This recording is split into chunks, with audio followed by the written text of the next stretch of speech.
भाई worst experience ever. मैं पागलों की तरह कॉन्सियर्ज ढूंढ रहा हूँ, वो जानवरों की तरह बाहर चीख रहा है 5 मिनट 5 मिनट 5 मिनट, और ये सामान मेरा पड़ा हुआ है, कोई पूछने वाला नहीं है। इंतहाई बदतरीन होटल है। अस्सलाम वालेकुम सबको, welcome to Shahrukh in frame. सबसे पहले तो आप सबका बेहद शुक्रिया कि इस छोटे से चैनल को आखिरकार आप लोगों ने 1000 सब्सक्राइबर तक पहुंचा ही दिए। बहुत बहुत शुक्रिया। एक बार फिर बात कर लेते हैं वोको मक्का की, क्योंकि मैंने अपने लास्ट ब्लॉग में ये आप सबको प्रॉमिस किया था कि मैं इस वोको मक्का के रिव्यू के अलावा एक डिटेल ब्लॉग बनाऊंगा जिसमें मैं बताऊंगा कि वोको मक्का में हमारे साथ कैसा ओवरऑल एक्सपीरियंस रहा और क्या क्या मसले मसाइल रहे मैनेजमेंट को लेके या वहाँ की कस्टमर सर्विस को लेके। तो बात कर लेते हैं भाई पहला दिन वोको मक्का का। जब हम मक्का पहुंचे हैं टैक्सी में, मैंने कहा कि भाई बच्चे फैमिली सब गाड़ी में सामान के साथ बैठे, एक दफा मैं चेक इन करवा लूं तो मैं आता हूँ सामान लेके, सब फिर साथ अंदर जाएंगे, जो कि नॉर्मली जब ज्यादा सामान हो आई थिंक यही बेस्ट आइडिया होता है। बहरहाल उन्होंने भाई जितनी भी 6 बिल्डिंग खड़ी कर दी है, वहां कुछ नहीं लिखा होता एंट्रेंस पे भी कि कौन से कस्टमर्स किधर जाएं, तो आप ये सोच सकते हैं कि बस मैंने सोचा भाई किसी में भी चले आते हैं फिर देखते हैं। मैं जब वहां पहुंचा हूं तो वहां रिसेप्शन पे जाहिर है गेस्ट थे पहले से ही जो चेक इन के लिए वेट कर रहे थे, तो मैंने अपनी बारी का इंतजार किया। अब आप सोच सकते हैं गाड़ी में बच्चे थके हुए बैठे हुए, छोटा बच्चा हमारा 2 साल का है, ये सब प्रेशर थकावट वगैरह वगैरह। अब बहरहाल जैसे तैसे 15 मिनट 20 मिनट वेट करके जब मेरा नंबर आया, जब उसने देखा कि मैं booking.com का कस्टमर हूँ, तो वो कहते हैं कि भाई booking.com के कस्टमर और वीआईपी कस्टमर जो हैं वो इस वाले टावर में जाएं, जो भी उन्होंने उस वक्त बताया था, टावर 2 या 3। अब वहां जब मैं पहुंचा हूं तो वहां मैंने अपनी बारी का जब वेट किया, फिर जैसे तैसे वेट करके नंबर आया, मजीद 10-15 मिनट उसमें और लग गए, तो अब तक ये तकरीबन 25 मिनट आधा घंटा टोटल हो ही गया था। फिर जब वहां पहुंचे तो उन्होंने कहा भाई या तो आप 3 रूम ले लें या सेम फ्लोर पे 2 रूम ले लें, जिसमें से एक रूम बड़ा होगा जिसमें ऑब्वियसली हमारी फैमिली होगी और बहन का रूम सेपरेट था। तो हमने कहा ये ऑप्शन ज्यादा अच्छा है, ठीक है हम 2 रूम कर लेते हैं। जब जैसे उसने 2 रूम हमारे लिए चेक इन कर दिए तो कहता है कि इसमें सिर्फ इन दोनों में टोटल 2 अडल्ट का ब्रेकफास्ट है। मैंने कहा भाई टोटल बुकिंग में 3 अडल्ट हैं और booking.com पे 3 अडल्ट का ब्रेकफास्ट लिखा है, पैसे हमने 3 अडल्ट के ब्रेकफास्ट के दिए रिगार्डलेस आप रूम कितने दे रहे हो। कह रहे हैं नहीं ब्रेकफास्ट पर रूम चलता है। अब ये सोच के ना वापस उसी उसी मुझे एक्सपीरियंस से गुजरना पड़ रहा है कि इतने अनोइंग है ये लोग। इनको मैंने फिर दिखाया, मैंने कहा भाई ब्रेकफास्ट इंक्लूडेड है, ये लिखा हुआ है। उसको मैंने booking.com की अपनी बुकिंग दिखाई है, नहीं सिस्टम में ये कह रहा है वगैरह वगैरह। उसको इन लोगों को तमीज ही नहीं है कि अभी सोच के मुझे गुस्सा आ रहा है कि कोई कस्टमर सर्विस का कॉन्सेप्ट नहीं है कि भाई क्या क्या रहा है सुन तो लो देख तो लो, बल्कि अगर कभी कुछ सिचुएशन में अगर कस्टमर से भी थोड़ी आगे पीछे हो जाती है, बंदा आगे चल के थोड़ा एक्सेप्शनल कस्टमर सर्विस देता है। नहीं, खैर इतने में फोन आना शुरू हो गया, ड्राइवर के फोन आ गया भाई, वो कह रहा है भाई क्या हो गया। जैसे तैसे हम सबने सामान उतारा, फिर हम गए ऊपर। जिन लोगों ने नहीं देखा है मेरा रूम रिव्यू का व्लॉग वोको मक्का का, वो इस लिंक पे क्लिक कीजिए और वो रिव्यू फॉलो कर सकते हैं। कोई अमेजिंग रूम नहीं था, ठीक था, 2 बेड थे बस, और बेड भी काफी ऊंचे थे। एक दफा तो जो है हमारा 2 साल का जो बच्चा था वो गिर भी गया था। उसके अलावा आप अगर रूम में देखें तो बहुत बच्चों के लिए तो कोई जगह ही नहीं थी। अगर आप फैमिली के साथ जा रहे हैं मैं रेकमेंड नहीं करूंगा। बच्चों को बस उसी फ्लोर पे बाहर थोड़ा सा ले जाते थे ताकि वो भाग दौड़ सकें, क्योंकि बच्चों के लिए एक ही कमरे में रहना बहुत मुश्किल था। बहरहाल मैंने कहा आप चेक इन वगैरह हो गया, जरा नीचे जाऊं मैनेजर से बात करूं कि क्या सिलसिला है यार, ऐसे कैसे चलेगा। तो वहां एक लड़का खड़ा हुआ था, मैंने कहा इस तरह से मुझे मैनेजर से बात करनी है, ये हुआ है अभी चेक इन के वक्त। तो कहता है कि मैंने मैनेजर को बता दिया है तो वो अभी राब्ता करेगा। अब मैं खड़ा हूं, मैंने कहा तो मैं वापस जाऊं नीचे बैठूं वेट करूं, कितना टाइम लगेगा। तो कह रहा है तुम बैठ भी सकते हो और यू कैन गो। तो मुझे समझ ही नहीं आ रहा था कि मैं बैठूं या जाऊं, कितने मिनट लगेंगे यार। बिल्कुल क्लूलेस स्टाफ था, कुछ पता ही नहीं था उनको कि क्या कर रहे हैं, क्या बोल रहे हैं, क्या हो रहा है, किस पे क्या बीत रही है। मैंने कहा अच्छा भाई वेट करो। बहरहाल वो फिर आ गया बंदा, तो वो कहता है आराम से, वो एक भाई साहब थे वो वेब पी रहे थे, घूम घाम कर आए। तो मैंने कहा भाई ये मसला है, वो कोई मैंने सीनियर पोजीशन थी, उसके कह रहा है नो नो नो ये वो फलाना। उसने जो है बस मना कर दिया, कोई हेल्प नहीं। हमें पता चल गया कि यहाँ पे अब ये बर्बादी बर्बादी होगी, हमारा स्टे बहुत बदतरीन जाएगा। और वोको मक्का 4 स्टार होटल है और जितनी इसकी अभी मशहूरी चल रही है, जिस वजह से भी पता नहीं क्यों इतना मशहूर है ये। अब आ जाते हैं अंदर कमरे के हालात। फ्रिज चल ही नहीं रहा था, वो चिलर था ही नहीं। एक दफा हमारा खाना भी वहां खराब हुआ, उसका जो कबर्ड खोलो तो ऐसे गर्मी के ना भपके आ रहे थे, मतलब गर्म हवाएं फेंक रहा था वो। अब हम उस वक्त तक इतने तंग आ चुके थे, हमने कहा यार अब इसकी क्या बोले, यहाँ तो कोई पूछने वाला ही नहीं है। अच्छा एक और बात, उन्होंने पहाड़ों के बीच में बिल्डिंग्स तो खड़ी कर दी हैं भाई, वहाँ रिसेप्शन ही नहीं आता है। आपने अगर वहाँ सऊदीया जाके सिम लेनी है, किसी को कांटेक्ट करना है, हम अपनी बहन को सेम फ्लोर पे कॉल कर रहे हैं कि चलो यार इधर आ जाओ, या कोई भी बात है, या आप बाहर गए हैं फैमिली घर पे, आप बाहर से कुछ कॉल कर रहे हो फैमिली को कि यार कुछ लाना है बाहर से, चाय शाय नहीं। आप कॉल ही नहीं कर सकते, बहुत मुश्किल से कॉल लगती। जब पहला दिन था हमारा, एक्चुअली हुआ ये कि बहन ने पहले कॉल की रिसेप्शन और कहा कि दूध मिल जाएगा भाई, जो ड्राई मिल्क पाउडर होता है या जो भी। तो उन्होंने कहा नहीं मिल्क नहीं है, आप बाहर से अपना खुद ले आए। अच्छा, अब ये जब हमें पता चला ना, बहन ने बताया, हमने तो फिर मांगा ही नहीं। तो उसके बाद ये हुआ कि आई थिंक नेक्स्ट डे हमने शायद वो जो वहाँ लड़के काम कर रहे होते हैं, अल्लाह भला करे, तो किसी तरह उन्होंने लाके दे दिया था, तो हमने अपने में से बहन को भी दिया। तो ये जलवे थे वोको मक्का 4 स्टार होटल, ये इस तरह से ट्रीट कर रहा है भाई।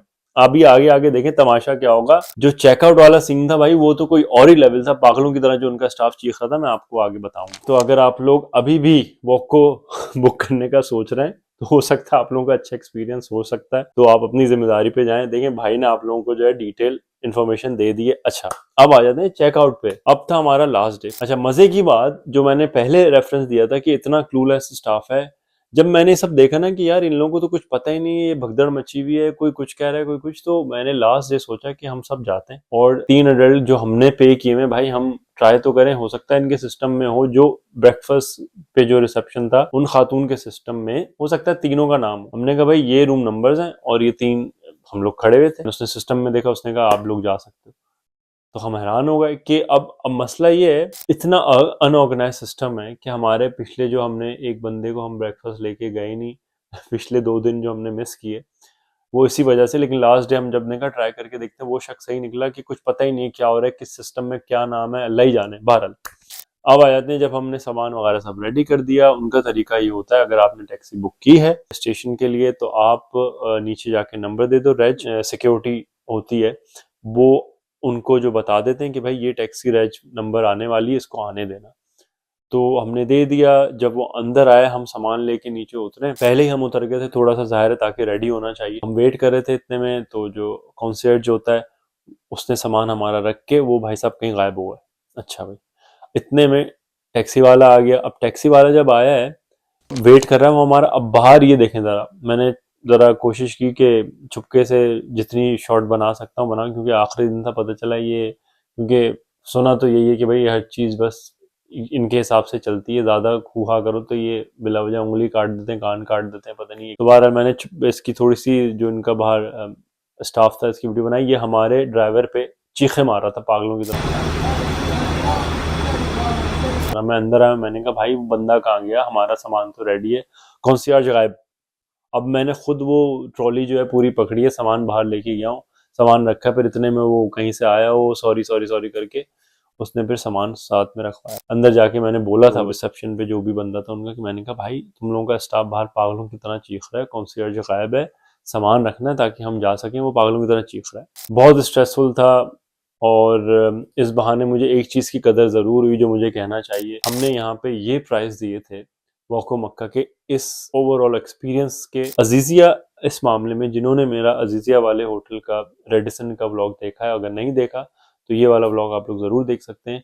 ये प्राइस में भी काफ़ी चीपर था। जब हम इस दफ़ा वॉको की दफ़ा की भी अगर मैं बात करूँ, इन डेट्स में हमने अजीज़िया वाले रेडिसन को देखा था, बहुत चीपर था। और पहले भी आई थिंक हमें इससे तो बेहतर ही पड़ा था। उसकी लोकेशन भी बहुत अच्छी थी, बिन दाऊद था, और खाने पीने की चीज़ें भी बहुत, और ओवरऑल वो रूम बहुत खुला था। यस, उसमें मसले ज़रूर थे, टेबल भी टूटी हुई थी, कुछ कैटल का भी एक मसला आ गया था वगैरह वगैरह, स्टाफ भी वहाँ भी बहुत स्लो था। लेकिन price wise Azizia is still better option I think. अगर आपने वॉको में इतना प्राइस दे के ये सब झेलना है तो I think Al Aziziyah Radisson ज़्यादा अच्छा है।